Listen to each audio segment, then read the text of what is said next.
Okay, ladies and gentlemen, if you haven't seen it yet, I suggest you go back and check out my video on base 10 division. But here I'm going to show you how we can just visualize that process. So I'm going to take a number. And again, this is just kind of a random number. I'm just writing down something, and I want to see if I can think about what happens with those base 10 materials. So if I want to set this up like a regular old-fashioned division problem, I can.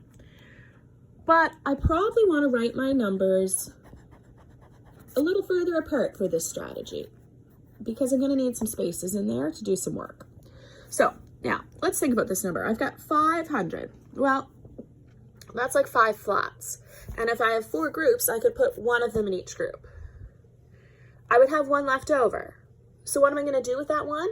Well, I'm going to break it up into rods. So when I break it up into rods, I actually get to move it over here and make this 18 rods because I had 10 from the flat that I broke up and the 8 that were already in the tens place. Now, if I have 4 groups and 18 rods, I have to think about how many can I put in each group. Well, the closest amount that I know will work is 4 because 4 times 4 gives me 16. That means I'm going to have 2 left over, so I can put a little 2 right there. That stands for taking 2 of the rods and breaking them up. And when I break them up, I get 20 little cubes. I already had 5 little cubes, so that is 25 little cubes I'm dealing with now. So let's think about 4 groups, 25 little cubes. How many can I put in each group? Well, I can put 6.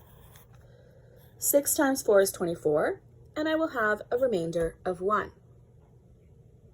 This is called short division because it doesn't have all the stuff underneath that long division has. And it refers back to the base 10 model that we talked about in the previous video.